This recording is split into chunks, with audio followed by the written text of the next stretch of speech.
Hola de nuevo, vamos con el siguiente capítulo del Cosmos. Bueno, el primer capítulo, porque lo que estuvimos viendo fue una introducción.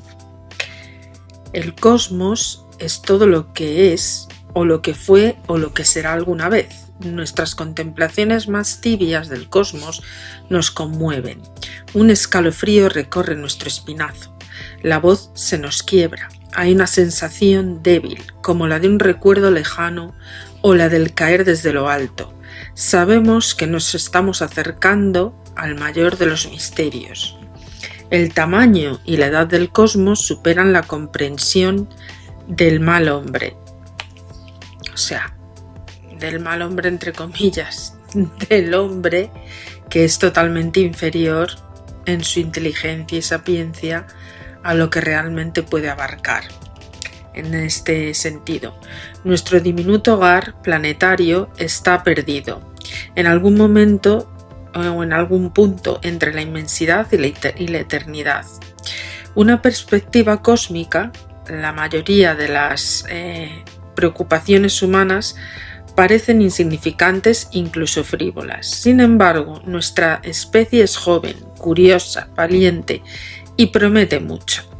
En los últimos milenios hemos hecho los descubrimientos más asombrosos e inesperados sobre el cosmos, y en lugar de ocuparnos de seguir el hilo de estas exploraciones, es realmente estimulante. Nos recuerdan que los hombres han evolucionado para admirarse de las cosas, para comprender que es una alegría, que el conocimiento es un requisito esencial para la supervivencia. Cree que nuestro futuro depende del grado de comprensión que tengamos del cosmos, en el cual flotamos como una mota de polvo en el cielo de la mañana. Estas exploraciones exigieron a la vez el escepticismo y la imaginación. La imaginación nos llevará a menudo a mundos que no existieron nunca, pero sin ella no podemos llegar a ninguna parte. El escepticismo nos permite distinguir la fantasía de la realidad, poner a prueba nuestras especulaciones. La riqueza del cosmos, que supera todo, la riqueza de los hechos elegantes, que exquisitas interrelaciones en la maquinaria sutil del asombro. Esto quiere decir que si no tuviéramos ese poder de imaginar o esa capacidad para pensar o ir más allá, probablemente hoy no conoceríamos nada. Por eso nuestra abogacía y defensa a tal ultranza de la intelectualidad. ¿Por qué? Porque si no hay intelectuales, difícilmente un mundo pueda progresar. Y eso es una realidad que defendemos desde nuestro canal. La superficie de la Tierra es la orilla del océano cósmico. Desde ella hemos aprendido la mayor parte de lo que sabemos. Recientemente nos hemos adentrado un poco en el mar, vadeando lo suficiente para mojarnos los dedos de los pies, o como máximo para que el agua nos llegase al tobillo. El agua parece que nos invita a continuar. El océano nos llama. Hay una parte de nuestro ser que es conocedora de que nosotros venimos de allí y deseamos retornar. No creo que estas aspiraciones sean irreverentes, aunque puedan disgustar a los dioses, sean cual fueren los dioses posibles. Las dimensiones del cosmos son tan grandes que el recurrir a unidades familiares de distancia, como metros o kilómetros, que se escogieron por su utilidad en la Tierra no servirían para nada. En lugar de ellas medimos la distancia con la velocidad de la luz, en un segundo, es decir, que un rayo de luz recorre casi 300.000 kilómetros y da 10 vueltas a la Tierra, 10 veces. Da 10 veces la vuelta a la Tierra. La luz en un año atraviesa casi 10 billones de kilómetros por el espacio. Esta unidad de longitud, la distancia que la luz recorre en un año, se llama año luz, como hemos dicho, y no mide tiempos, sino distancias enormes. Acordaros que el universo, como decíamos, siempre hemos dicho, está en una terrible y acelerada expansión. Terrible entre comillas, digo, para magnificar un poco el punto de vista de esa magnitud de las medidas años luz. No servirían evidentemente nuestras unidades en la Tierra porque evidentemente la distancia es enorme debido a esta expansión y esta antigüedad, ¿vale? La Tierra es un lugar, pero no es en absoluto el único lugar. No llega a ser ni un lugar normal. Ningún planeta o estrella o galaxia puede ser normal, porque la mayor parte del cosmos está vacía. El único lugar normal es el vacío vasto, frío y universal, la noche perpetua del espacio intergaláctico, un lugar tan extraño y desolado que en comparación suya los planetas y las estrellas y las galaxias se nos antojan algo dolorosamente raro y preciso. Si nos soltaran al azar dentro del cosmos, la probabilidad de que nos encontráramos sobre un planeta o cerca de él sería inferior a una parte entre 1000 millones de billones de billones. En la vida diaria, una probabilidad así se considera nula. Los mundos son algo preciso. Si adoptamos una perspectiva intergaláctica, veremos esparcidos como la espuma marina sobre las ondas del espacio innumerables zarcillos de luz, débiles y tenues. Son lo que llamamos galaxias. Algunas son viajeras solitarias, la mayoría habitan en cúmulos comunales, apretadas unas contra otras, errando eternamente en la gran oscuridad cósmica. Tenemos ante nosotros el cosmos, a escala mayor de lo que conocemos. Estamos en el reino de las nebulosas, a 8000 millones de años luz de la Tierra, a medio camino del borde del universo conocido. Una galaxia se compone de gas y polvo de estrellas, de miles y miles de millones de estrellas. Cada estrella puede ser un sol para alguien. Dentro de una galaxia hay estrellas y mundos, quizás también con una proliferación de seres vivientes y seres inteligentes y de civilizaciones que navegan por el espacio. Pero desde lejos, una galaxia nos recuerda a una colección de objetos cariñosamente recogidos, quizás como las conchas marinas o los corales, producciones de la naturaleza en su incesante labor durante eones de océanos cósmicos. Hay unos cientos de miles de millones de galaxias, aproximadamente, cada una con un promedio de un centenar de miles de millones de estrellas. Es posible que todas las galaxias haya planetas como estrellas. Ante estas cifras tan sobrecogedoras, ¿cuál es la probabilidad de que en una estrella ordinaria el Sol vaya acompañada de un planeta habitado? ¿Por qué seríamos nosotros solo los únicos afortunados medio escondidos en un rincón olvidado del cosmos? A nosotros se nos antoja mucho más probable que el universo rebose de vida. Pero nosotros, los hombres, todavía lo ignoramos. Apenas estamos empezando nuestras exploraciones. Desde estos 8000 millones de años luz, la distancia que tenemos o grandes dificultades en distinguir el cúmulo dentro del cual está incrustada nuestra galaxia, que llamamos Vía Láctea, y mucho mayores para distinguir la del Sol o la Tierra, en el único planeta que sabemos seguro que está habitado es un diminuto grano de roca y de metal que brilla débilmente gracias a la luz que refleja el Sol y que esta distancia se ha esfumado totalmente.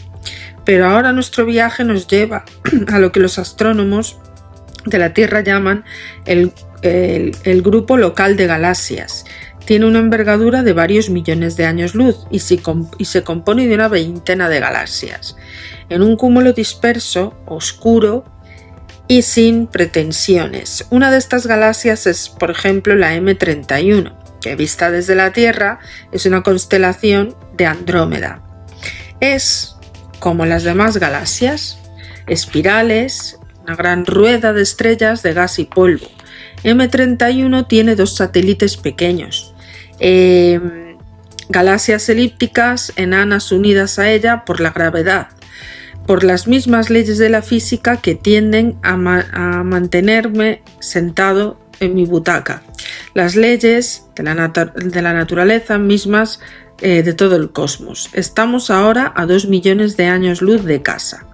Más allá de M31 hay otra galaxia muy semejante a la nuestra, con sus brazos en espiral, que van girando lentamente, una vez cada 250 millones de años. Ahora, a 40.000 años luz de casa, nos encontramos cayendo hacia una gran masa en el centro de la Vía Láctea, como si quisiéramos o como si queremos encontrar la Tierra. Tenemos que redirigir nuestros cursos hacia las afueras lejanas de la galaxia, hacia un punto oscuro cerca del borde del distante brazo espiral.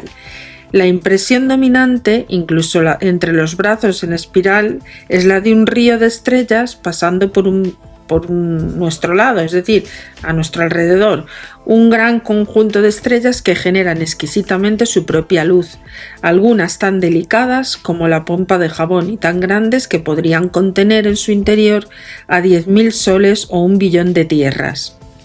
Otras tienen el tamaño de una pequeña ciudad y son 100 billones de veces más densas que el plomo.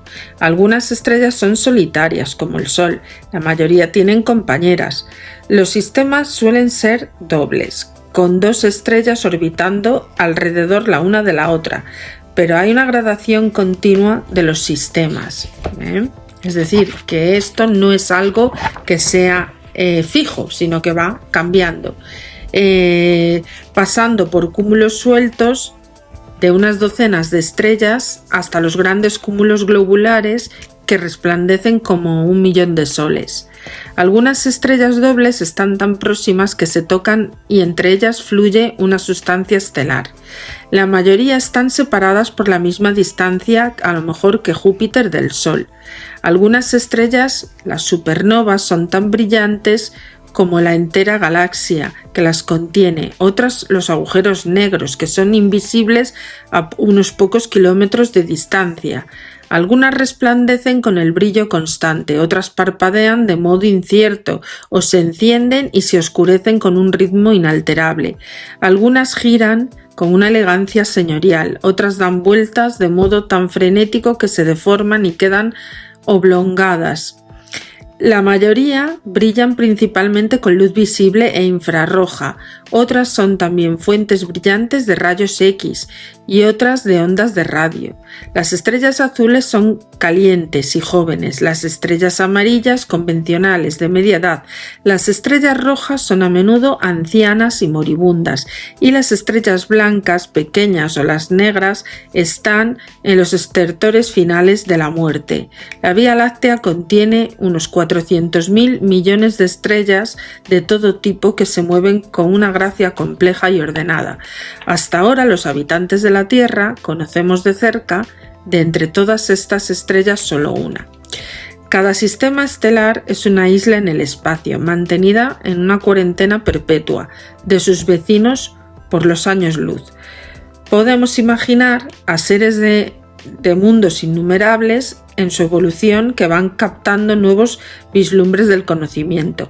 En cada uno de estos seres suponen al principio de su planeta baladí y sus pocos insignificantes soles son todo lo que existe.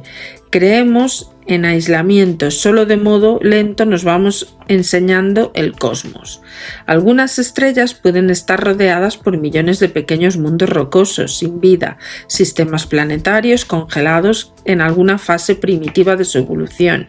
Quizás haya muchas estrellas que tengan sistemas planetarios bastante parecidos al nuestro, en la periferia de grandes planetas gaseosos con anillos y lunas heladas, y más cerca del centro mundos pequeños, calientes, azules, blancos, cubiertos de nubes. En algunos de ellos puede haber evolucionado vida inteligente y que ha remodelado la superficie planetaria de algún modo con un enorme proyecto de ingeniería. Son nuestros hermanos y hermanas del cosmos. ¿Son muy distintos a nosotros? ¿Cuál es su forma, su bioquímica y su neurobiología, su historia, su política, su ciencia, su tecnología, su arte, su música, su religión, su filosofía? Quizás algún día trabemos conocimiento con ellos. Hemos llegado ya al patio de casa a 1 año luz de distancia de la Tierra y hay un enjambre esférico de gigantescas bolas de nieve compuestas por hielo, roca o moléculas orgánicas que rodea al Sol. son los núcleos de los cometas. De vez en cuando, el paso de una estrella provoca una pequeña sacudida gravitatoria y algunos de ellos se precipitan amablemente hacia el sistema solar interior. Allí el Sol lo calienta, el hielo se vaporiza y se desarrolla una hermosa cola de cometa, lo que le llamamos cola cometaria. Nos acercamos a los planetas de nuestro sistema. Son mundos pesados, cautivos del Sol, obligados gravitatoriamente a seguirlo en órbitas casi circulares, y calentados principalmente por la luz solar. Plutón, cubierto por hielo y de metano además, y acompañado por su solitaria luna gigante, Caronte, está iluminado por un sol distante que apenas destaca un punto de luz brillante en un cielo profundamente negro. Los mundos gaseosos gigantes de Neptuno, Urano y Saturno, la joya del sistema solar, y Júpiter están todos rodeados por un séquito de lunas heladas. En el interior de la región de los planetas gaseosos de icebergs con órbita están los dominios cálidos y rocosos del sistema solar interior. Está por ejemplo Marte, el planeta rojo, con encumbrados volcanes, grandes valles de dislocación, enormes tormentas de arena que abarcan todo el planeta con una pequeña probabilidad de que existan algunas formas simples de vida. Todos los planetas están en órbita alrededor del Sol. La estrella más próxima, un infierno de gas, hidrógeno, de helio ocupado en raciones termonucleares que inundan la luz del sistema solar. Finalmente, y acabando nuestro paseo, volvemos a nuestro mundo azul y blanco, diminuto y frágil, perdido en un océano cósmico cuya vastitud supera nuestras imaginaciones más audaces. En un mundo entre la inmensidad de otros mundos, solo puede tener importancia para nosotros. La Tierra es nuestro hogar, nuestra madre, nuestra forma de vida que nació y evolucionó aquí.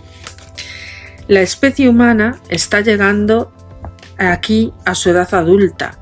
Es sobre este mundo donde desarrollamos nuestra pasión por explorar el cosmos y es aquí donde estamos elaborando nuestro destino con cierto dolor y sin garantías.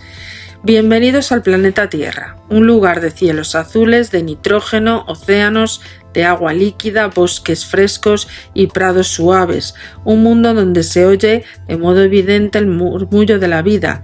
Este mundo es, en la perspectiva cósmica, como ya hemos dicho, conmovedoramente bello y raro, pero además es de momento único, o el único. De todo nuestro viaje a través del espacio y del tiempo, es hasta el momento el único mundo donde sabemos con certeza que la materia del cosmos se ha hecho viva y consciente. Esto es muy importante, materia viva y consciente.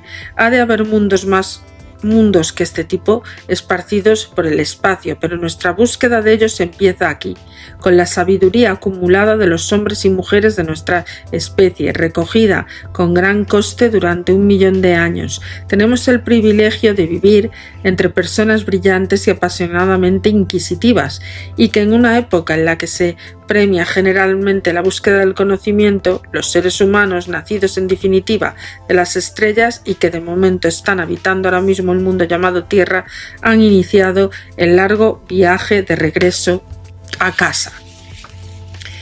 El descubrimiento de la Tierra, o de que la Tierra es un mundo pequeño, se llevó a cabo como otros tantos importantes descubrimientos humanos en el antiguo Próximo Oriente, en una época que algunos humanos llamaban el siglo III a.C., en la mayor metrópolis de aquel tiempo, que era la ciudad egipcia de Alejandría. Vivía allí un hombre llamado Eratóstenes.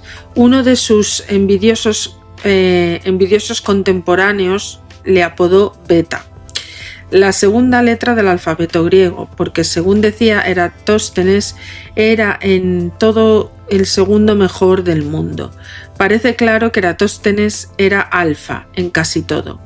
Fue astrónomo, historiador, geógrafo, filósofo, poeta, crítico teatral y matemático. Los títulos de las obras que escribió van desde la astronomía hasta sobre la libertad ante el dolor. Fue también director de la gran biblioteca de Alejandría, súper famosa, donde un día leyó un libro de papiro que en un puesto avanzado de la frontera meridional en Siena, cerca de la primera catarata del Nilo, en el mediodía del 21 de junio, un palo vertical no proyectaba sombra. En el solsticio de verano, el día más largo del año, a medida que avanzaban las horas y se acercaba el mediodía, las sombras de las columnas del tiempo iban acortándose.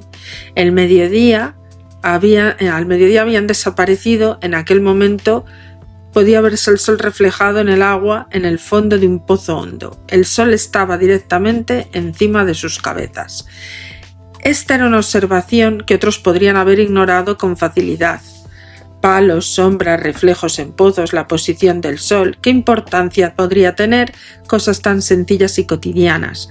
Pero Eratóstenes era un científico y sus cogitaciones sobre estos tópicos cambiaron el mundo. En cierto sentido hicieron que el mundo de Eratóstenes tuviera una presencia de ánimo de hacer un experimento y observar realmente si en Alejandría los palos verticales proyectaban sombras hacia el mediodía del 21 de junio.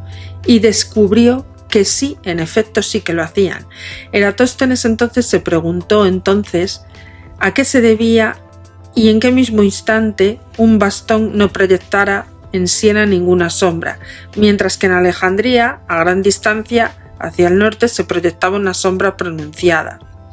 Veamos un mapa del antiguo Egipto, con dos palos verticales de igual longitud, uno clavado en Alejandría y otro en Siena. Supongamos que en un momento dado cada palo no proyectara sombra alguna. El hecho explica de modo muy fácil que basta suponer que la Tierra es plana.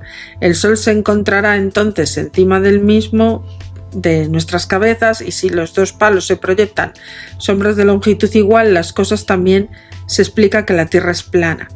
Los rayos del Sol tienen la misma inclinación y forman el mismo ángulo en los palos. Pero, ¿cómo explicarse que en Siena no había sombra y al mismo tiempo en Alejandría la sombra ya era considerable? Pues evidentemente se comprendió la única respuesta, y es que la Tierra estaba curvada. Y aquí un zasca muy grande a los terraplanistas. La Tierra es redonda, os guste o no. El Sol está tan lejos que sus rayos son paralelos cuando llegan a la Tierra. Los palos situados formando ángulos de diferentes con respecto de los rayos del Sol proyectan sombras de longitudes diferentes. La diferencia observada en las longitudes de las sombras hacía necesario que la distancia entre Alejandría y Siena fuera de unos 7 grados a lo largo de la superficie de la Tierra. Es decir, que si imaginamos los palos prolongados hasta llegar al centro de la Tierra, formarían allí un ángulo de 7 grados. 7 grados es aproximadamente una 50ª parte de los 360 grados que contiene la circunferencia entera de la Tierra. Eratóstenes sabía que la distancia entre Alejandría y Siena era de unos 800 kilómetros, porque contrató a un hombre para que lo midiera en pasos. 800 kilómetros por 50 da 40.000 kilómetros. Esta debía de ser entonces la circunferencia de la Tierra. Esta es la respuesta correcta. Las únicas herramientas de Eratóstenes fueron los palos, ojos, pies y cerebros, y además el gusto por la experimentación. Con estos elementos se dedujo que la circunferencia de la Tierra era posible, además con un error de solo unas partes por ciento, lo que constituye un logro notable de hace 2200 años. Fue la primera persona que midió con precisión el tamaño de un planeta. El mundo mediterráneo de aquella época tenía fama por sus navegaciones. Alejandría era el mayor puerto de mar del planeta, sabiendo que la Tierra era una esfera de dimensiones modestas. No iba a sentir nadie la tentación de emprender viajes de exploración en buscar tierras todavía sin descubrir y quizás incluso intentar una vuelta en barco a todo el planeta. 400 años antes de Eratóstenes, una flota fenicia contratada por el faraón egipcio Necao había circunnavegado África. Se hicieron a la mar en la orilla del Mar Rojo, probablemente en botes frágiles y abiertos. Bajaron por la costa oriental de África.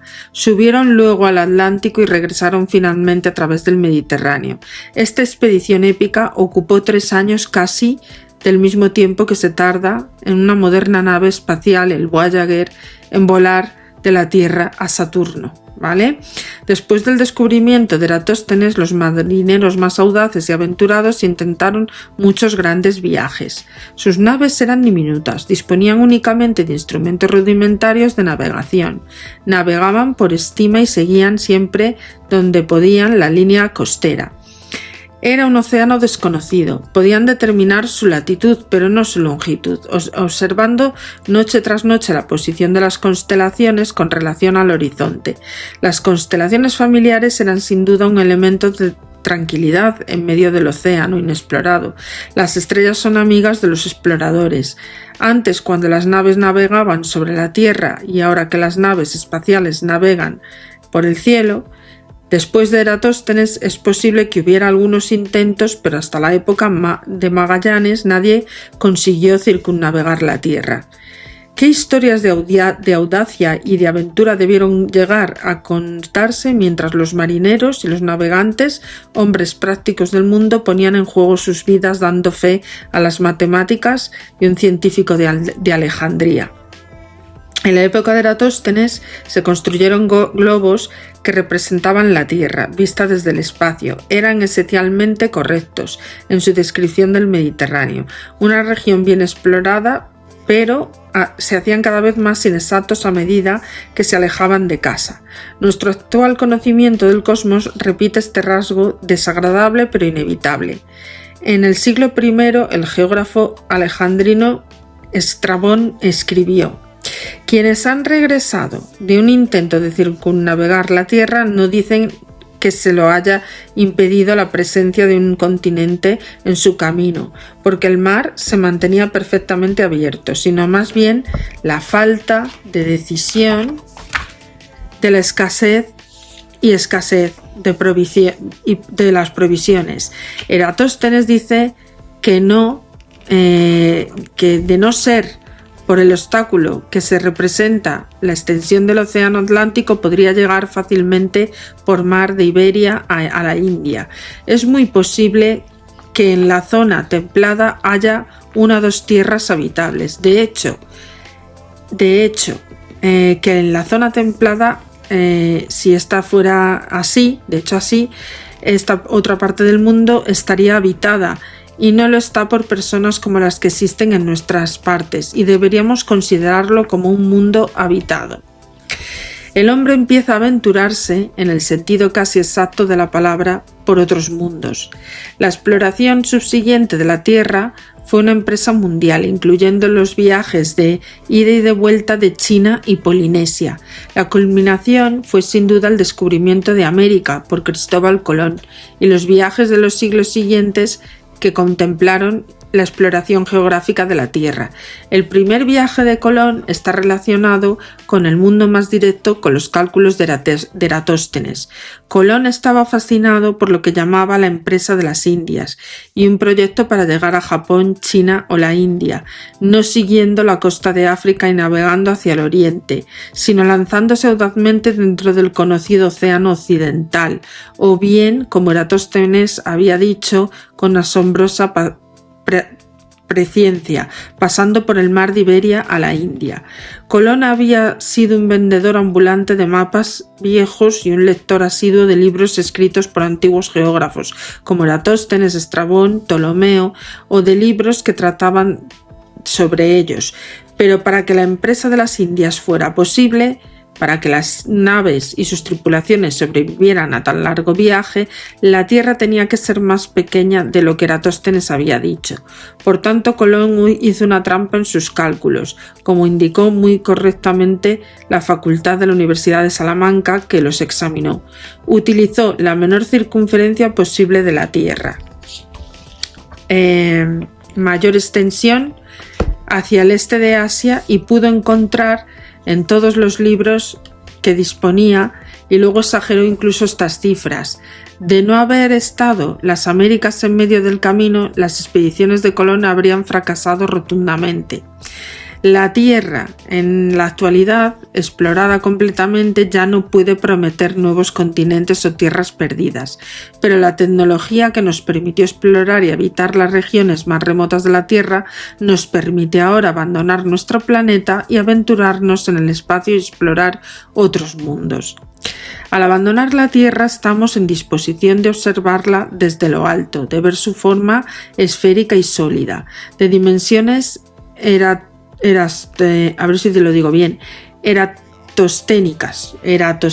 de Eratóstenes, y los perfiles y sus continentes, confirmando que muchos de los antiguos cartógrafos eran una notable competencia.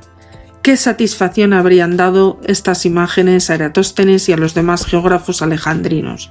Fue en Alejandría, además, durante los 600 años que se iniciaron hacia el 300 a.C., cuando los seres humanos emprendieron un sentido básico, la aventura intelectual que nos ha llevado a orillas del espacio, pero no queda nada del paisaje y de las sensaciones de aquella gloriosa ciudad de mármol. La opresión y el miedo a saber han arrasado casi todos los recuerdos de la antigua Alejandría. Su población tenía una maravillosa diversidad: soldados macedonios y más tarde romanos, sacerdotes egipcios, aristócratas griegos, marineros fenicios, mercaderes judíos, visitantes de la India y del África subsahariana. Todos ellos, excepto una vasta población de esclavos, vivían juntos en armonía y respeto mutuo durante la mayor parte del periodo que marca la grandeza de Alejandría. La ciudad fue fundada por Alejandro Magno y construida en su antigua guardia personal.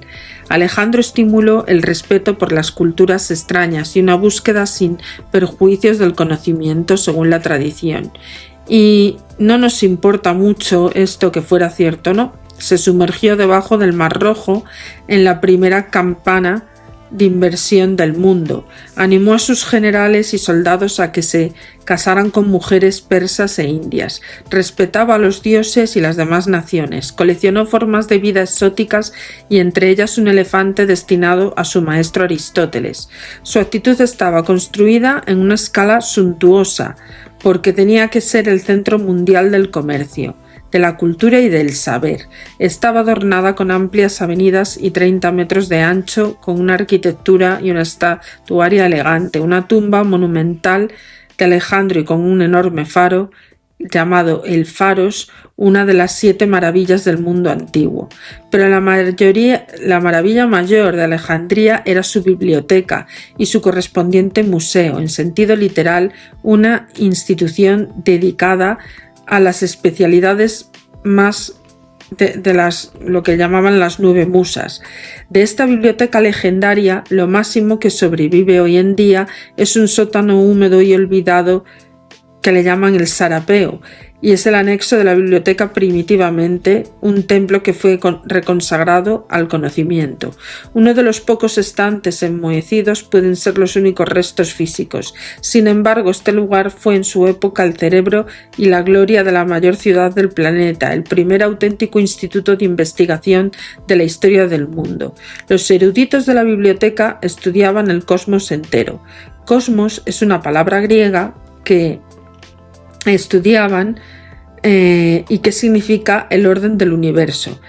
Es en cierto modo lo opuesto al caos. El cosmos es el orden y el caos es el caos. Presupone el carácter profundamente interrelacionado de las cosas, inspira admiración ante la intrincada y sutil construcción del universo. Había una biblioteca con una comunidad de eruditos que exploraban la física, la literatura, la medicina, la astronomía, la geografía y la filosofía de las matemáticas, la biología y la ingeniería. La ciencia y erudición habían llegado a su edad adulta, el genio florecía de aquellas salas. La biblioteca de Alejandría es el lugar donde los hombres reunieron por primera vez y en modo serio y sistemático el conocimiento del mundo. Además de Eratóstenes hubo un astrónomo llamado Hiparco que ordenó el mapa de las constelaciones y estimó el brillo de las estrellas. Euclides, nuestro queridísimo Euclides, que hoy seguimos utilizando, que sistematizó de todo y de modo brillante la geometría en que cierta ocasión dijo ser el rey, que luchaba con un difícil problema matemático. No hay camino real hacia la geometría. Dionisio de Tracia, el hombre que definió en partes el discurso y que hizo el estudio del lenguaje, y lo que Euclides hizo en la geometría.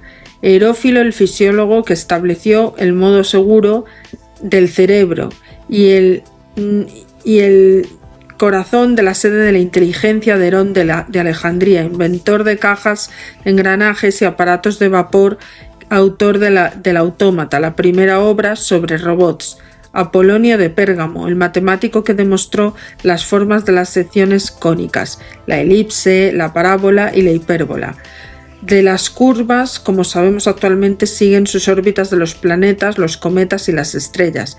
Arquímedes, el mayor genio mecánico hasta Leonardo da Vinci, y el astrónomo y geógrafo Ptolomeo, que compiló gran parte de lo que es hoy la pseudociencia de la astrología. Su universo centrado en la Tierra estuvo en boga durante 1500 años. O sea, fijaros lo que es la fuente del conocimiento de este lugar. Nos recuerda que la capacidad intelectual no constituye una garantía contra hierros descomunales. Y entre estos grandes hombres hubo una gran mujer, Hipatía, matemática y astrónoma, la última lumbrera de la biblioteca, cuyo martirio estuvo ligado a la destrucción de la biblioteca. ¿Os acordáis de la película de Ágora? Habla sobre esto, 7 siglos después de su fundación, historia a la cual volveremos. Los reyes griegos de Egipto, que sacudieron a Alejandro, tenían ideas muy serias sobre el saber.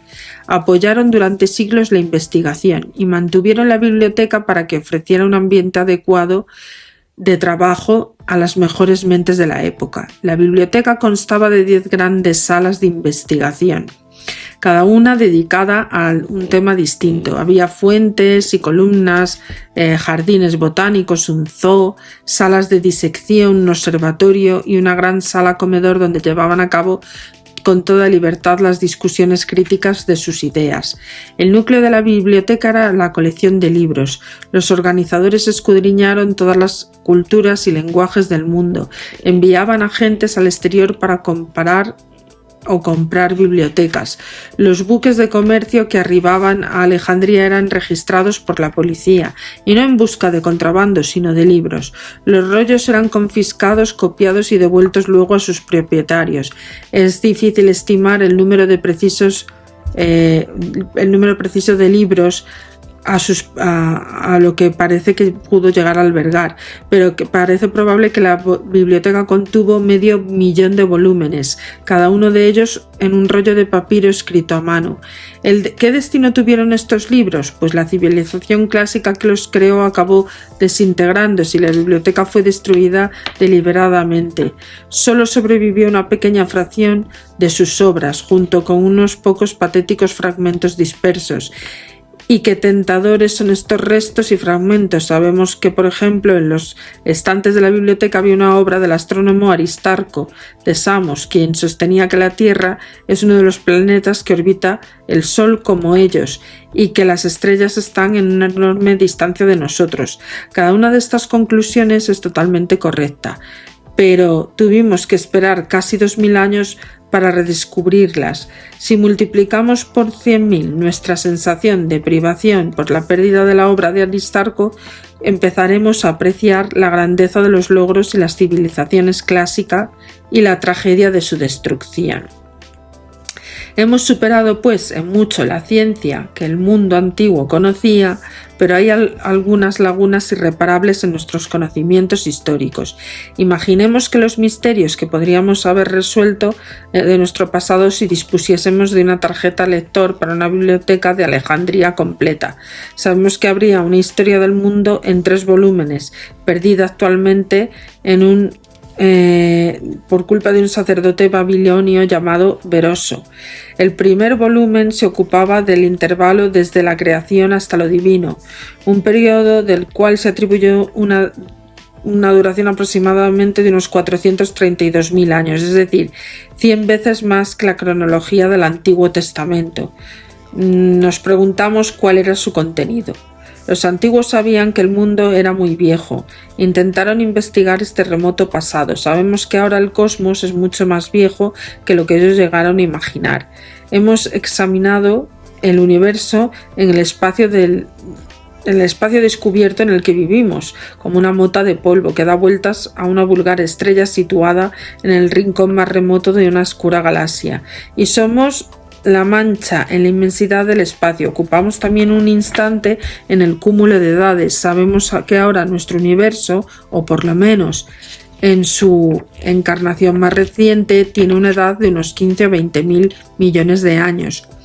En este tiempo transcurrido desde un notable acontecimiento explosivo llamado habitualmente el Big Bang, en el inicio de este universo no había galaxias, estrellas ni planetas, no había nada, ni civilización única ni nada, simplemente una bola de fuego uniforme y radiante que llenaba todo el espacio. El paso del caos del Big Bang al cosmos que estamos empezando a conocer es la transformación más asombrosa de la materia y de la energía que hemos tenido el privilegio de vislumbrar. Y hasta que no encontremos en otras partes seres inteligentes, nosotros somos la única forma más espectacular de todas las transformaciones de los descendientes remotos del Big Bang, dedicados a la comprensión y subsiguiente transformación del cosmos actual del cual procedemos. En fin, esto ha sido el relato por hoy. Continuaremos mañana con el siguiente capítulo que le llamaremos Una voz en la fuga cósmica, ¿vale? Pues nada, chicos, como siempre, que os podéis suscribir, que es completamente gratis, que si os gusta el contenido, por favor, le deis al like, activéis la campanita, compartáis y no dejéis de recomendar este canal para todo aquel que quiera sumergirse en el mundo de la ciencia, de la historia, la cultura y, por qué no, del pensamiento, filosofía y otras ideas, incluidas también la política. Bueno, un saludito y que paséis un buen día. Os quiero mucho.